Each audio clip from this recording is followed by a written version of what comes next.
स्वराज्य व्हावे ही श्रींची इच्छा. सगळीकडे अन्याय अत्याचाराचा वणवा पेटला, न्यायाचा समुद्र अटला. अशा हाल अपेष्टा सोसणाऱ्या वर्गाला मोठ्या आधाराची गरज होती. आणि शिवाजी देवीच्या नावाने पतितपावन झालेल्या त्या शिवनेरीवर 19 फेब्रुवारी 1630 रोजी आऊसाहेबांच्या पोटी आमचा जन्म झाला. आणि मनी बागलेले स्वराज्याचे स्वप्न साकार करण्यासाठी आऊसाहेबांनी जसे धडे आणि जसे संस्कार द्यायला सुरुवात केली. मावळ खोऱ्यात आम्ही आमच्या सवंगड्यांसोबत खेळू लागलो, बागडू लागलो आणि त्याचबरोबर स्वराज्याचा भगवा फडकवण्यासाठी प्रेरित होऊ लागलो. आणि स्वराज्याचा विचार आणि आचार आणि आमच्या वाणीवर सवंगड्यांचा विश्वास वाटू लागला.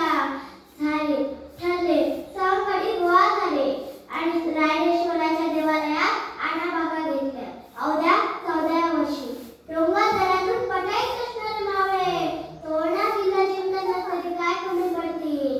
तोरणा जिंकून स्वराज्याचे तोडे आणि स्वराज्याची घोडदौड सुरू झाली. अनेक सरदारांनी मान्यता दिली आणि स्वराज्य वेगाने वाढू लागले. जगावे तर स्वराज्यासाठी, ते मरावे तरीही स्वराज्यासाठी असे मराठमोळ्या मावळ्यांच्या निष्ठेवर अनेक पराक्रम इतिहासात जमा झाले. आणि याच पराक्रमाने आदिलशाही, पातशाही, पोर्तुगीज यांना जरब बसली. आधी नवीन कोंढाण्याचं, मगच माझ्या रायबाचं असा म्हणणारा माझा ताना घोडखिंडीला स्वतःच्या रक्ताने पावन करत इतिहासात असणार होणारा माझा बाजी. सांगा माझ्या राजाला तुमचा प्रतापराव मेला, या मातीत मेला, फक्त या मातीत नाही तर या मातीसाठी मेला असा म्हणणारा माझा सरनोबत प्रतापराव गुजर.